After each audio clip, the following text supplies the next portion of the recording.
Yo, what's going on, everyone? Welcome back to another vid. Tiki here, and hopefully you can earn your sub today. Here's hoping that your day is great and your week is better. It's been off lately. Hopefully things get better. Now, let's talk anime. This video is going to be a little bit different. I'm going to be doing it off script, so hopefully it's not too bad and hopefully it doesn't get too long. But we're going to be talking about episode 23, Lucifer and the Biscuit Hammer, but also the anime as a whole.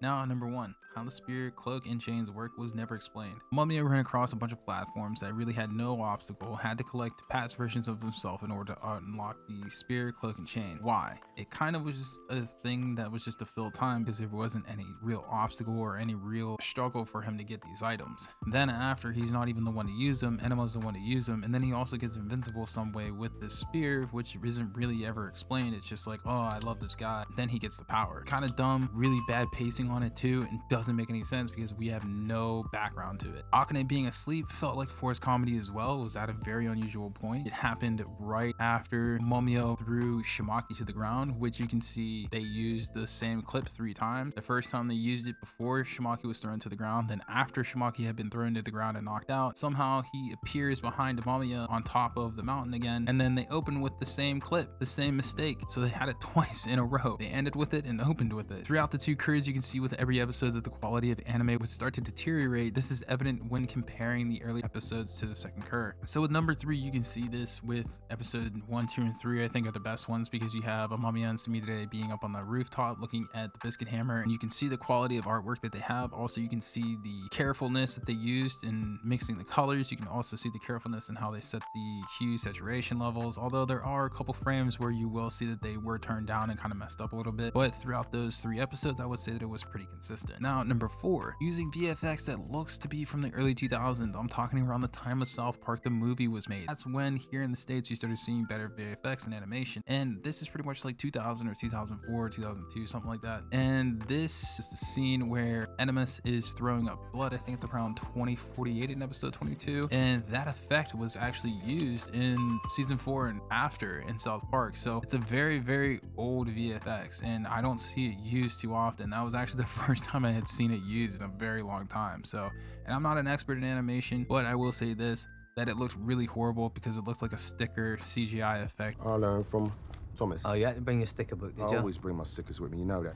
Number 5 would be the use of CGI on the golems was bad in the way that it looked like a giant moving sticker was layered on top of the anime itself. This is probably going to cover through like 5, 6, and 7 to be honest. They did this with the fights too, is where they just look so static that it almost looks like we were watching Pokemon episodes from like the earlier Pokemon episodes, where you would see them yelling with the blue background effect to show intensity or trying to, but you know, it's for kids, so they can only do like so much. So you only see the before and after of the fight. You don't really see like the initial hit, you know, or if you do, there's no impact to it or there's no real actual hit. Most movement you see is when the guy's flying pretty much, or if they're jumping in the air, or if it's after. You don't really see a during action scene with this anime, which kind of sucks because there are a lot of fights that could probably look really, really cool in themselves. The golems though were just like giant stickers, and this again, it happens with the fights as well, when you have a Mamiya standing up on top of a mountain, or you have him fighting on top of a mountain, but you know, it looks like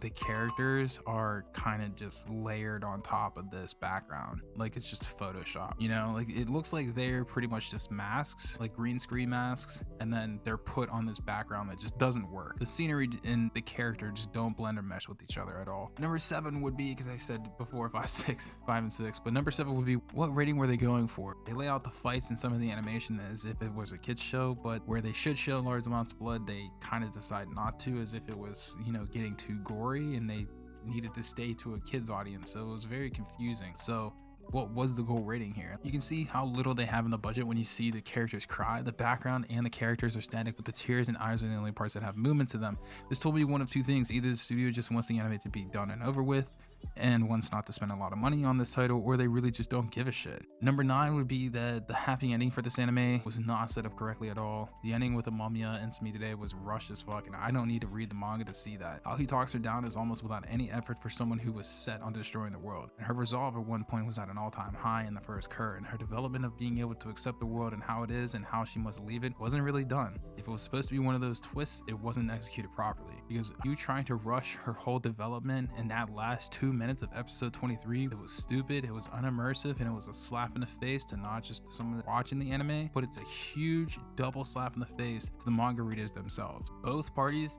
definitely deserve better than that. Number 10. There wasn't enough time spent on character development. Kizume was also left behind, and she had met with Anima in the dream realm. Why weren't we shown a bit more into the connection aside from their passing in the hallway to say, "You're my ancestor"?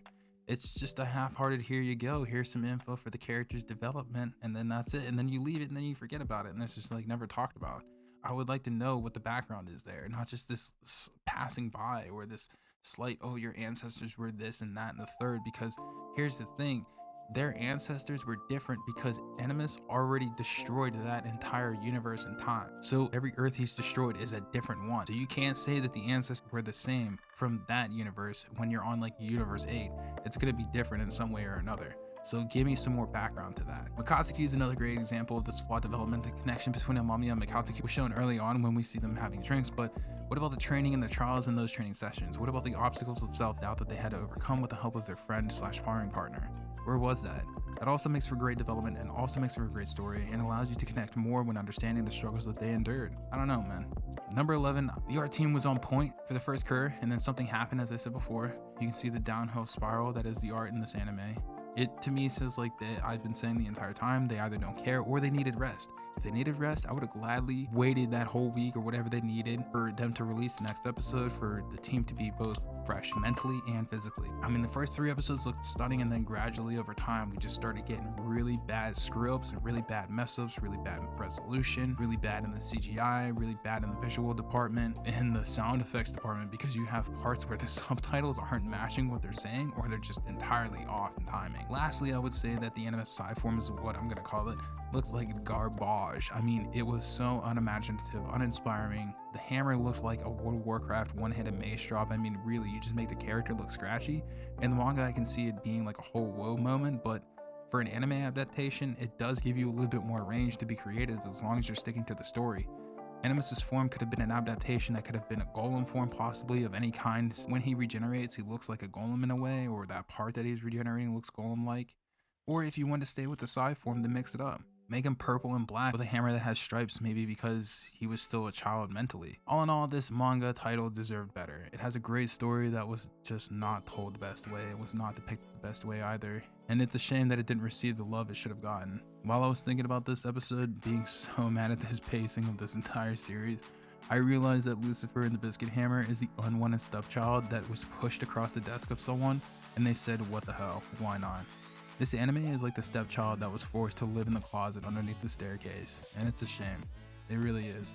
Maybe one day somebody will pick it up and they may touch it up, or maybe the studio will retouch it. If you made it to the end of this video, I can't thank you enough. Thank you so much for holding in there. Thank you so much, best friend.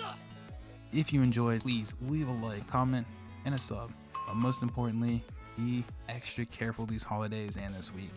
And make sure you drink plenty of water. But most importantly, know your love. And we'll talk anime in the next one. Later.